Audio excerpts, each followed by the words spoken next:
The violin was developed in the 1500s, evolving from a series of guitar-like instruments that musicians played with a bow.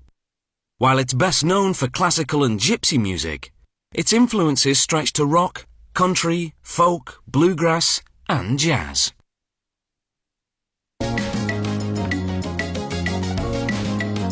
First, a piece of maple is cut, then split in half to expose the grain in mirror image.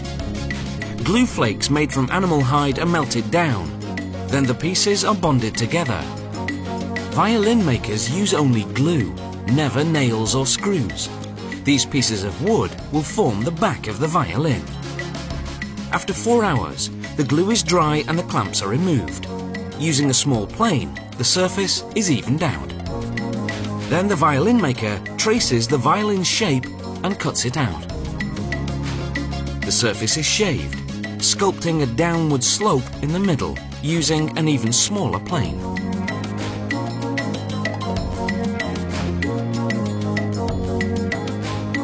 Then a groove is carved along the circumference. After dabbing it with glue, the maker inserts what's known as purfling, a reinforcement made from a thin strip of hardwood, usually maple. Finally, the reverse side is formed. Next, the sides of the violin are made, known as the ribs. Thin strips of maple or sycamore are soaked, then pressed against a heated bending iron to curve them. Then strips are glued around a form, connected at the top and bottom corners with small blocks of wood. Everything is clamped together, allowing the glue to dry for 4 hours.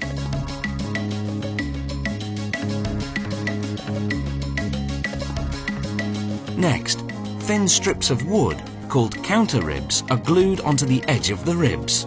This enlarges the surface so that it's easier to glue the ribs and the back together. The violin's front, or belly, is constructed from a solid piece of spruce. A support bar, called the bass bar, is glued to the underside. Sound escapes through 2 curved slots, called F-holes. The violin's neck and scrolled head are carved from a piece of maple.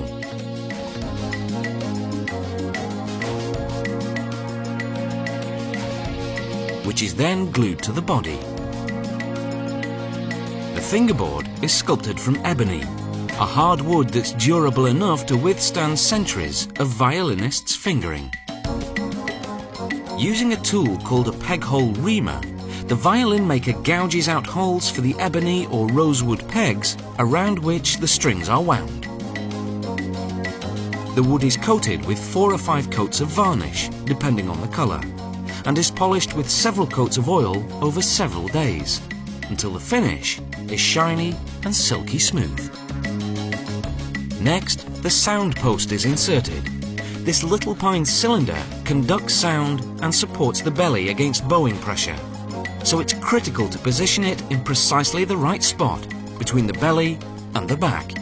It's not glued, but rather wedged into place. The bridge isn't glued either. It's held in place by the pressure of the 4 strings, which they feed through the ebony tailpiece and wind onto the pegs. The bridge has little notches in which the strings sit. The violin is now finished. The bow is made from horsehair and a high-quality Brazilian wood called Pernambuco. The hairs are bound at one end with strong sewing thread, then burnt and sealed with wax to prevent fraying. This end goes into the frog, the wooden box at the bottom or heel of the bow. The frog is covered with a mother-of-pearl lining. Then a ring made of nickel, silver or gold is slipped on to prevent the hairs from tangling. Next come the screws that control the tension of the hairs. The hairs are combed to make them parallel, then inserted into the tip of the bow, known as the head. The screw is tightened until the hairs are taut. Finally, rosin, a sticky tree resin that keeps the bow from slipping off the strings, is applied. However, this won't stop beginners making a sound like a wailing cat.